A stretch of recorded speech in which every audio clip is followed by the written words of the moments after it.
Kami memiliki tanah di seberang Pulau Bali, di sebuah pulau yang paling selatan wilayah Bali masuk Kabupaten Klungkung. Suatu hari kami memutuskan akan membangun beach club di sana. Kami melihat banyak turis yang diving setiap harinya di pantai di depan tanah kami. Kita semua tahu bahwa diver itu bernafasnya lewat mulut dengan oksigennya ketika di dalam air. Jadi sering haus, kering. Kami bermaksud menyediakan semua sarana untuk diving berserta klub di pinggir pantai. Maka saya merapat ke pejabat daerah setempat untuk pengurusan perizinan. Kebetulan pejabatnya kami kenal lama, bahkan sebelum menjabat kami sudah kenal akrab, sudah seperti keluarga. Ketika saya melaporkan, dia pun berkata, "Mas, nanti kalau kamu membangun di sana, seluruh keuntungannya dan jualan hasil usaha tersebut jangan dibawa keluar Bali ya. Kamu kan sudah seperti orang Bali, tanah kamu banyak di Bali, usaha kamu juga banyak di Bali. Ya uangnya tadi jangan keluar dari Bali lah, invest lagi di Bali atau uangnya taruh di Bali." Saya bertanya heran dan perlu penjelasan lebih lanjut. "Memangnya kenapa Pak?" "Begini, sayang saya sudah di ujung masa jabatan saya. Coba saya sadarnya jauh hari sewaktu awal saya menjabat. Maka Bali harusnya bisa 2 kali lebih maju dari sekarang. Saya percaya Bali bisa mengalahkan Singapura. Ada tram di bawah tanah, ada berbagai sarana, dan Bali akan lebih maju. Intinya adalah jangan bawa uang keluar dari Bali." Pada saat investasi membangun, kan ada yang namanya capital expenditure atau biaya investasi. Lalu ada biaya rutin operasional atau operational expenditure. Misalnya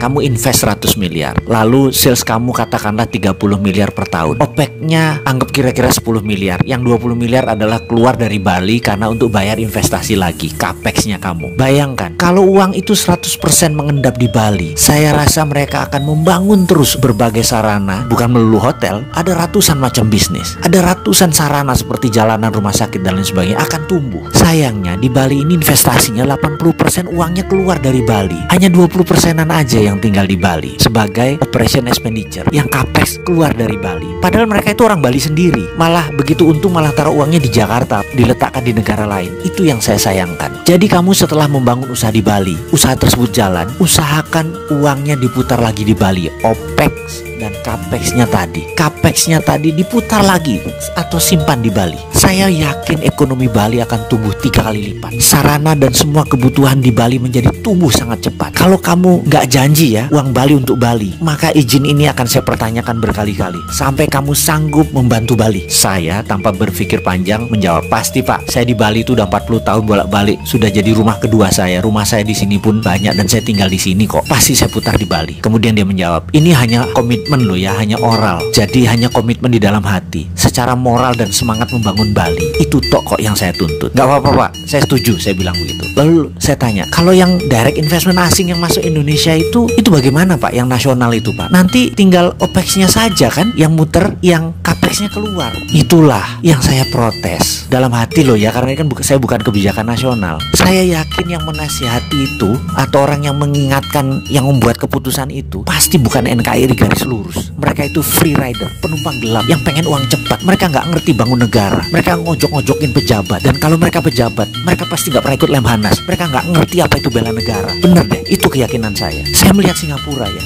hampir 90% investasinya nggak keluar. Negara Singapura itu banyak insentifnya supaya investor itu menahan CAPEX dan OPEX-nya bertahan di Singapura. Saya mau tiru itu dari adik kita, negara Singapura itu. Saya mau meniru itu di Bali. Pasti Bali akan menjadi makmur dan tidak tergantung asing. Semoga pemimpin Bali ke depan juga memahami misi Bali untuk Bali. Mendengar itu saya mengangguk, kok beda ya strategi mengelola wilayahnya. Yang Bali ini keren. Saya setuju.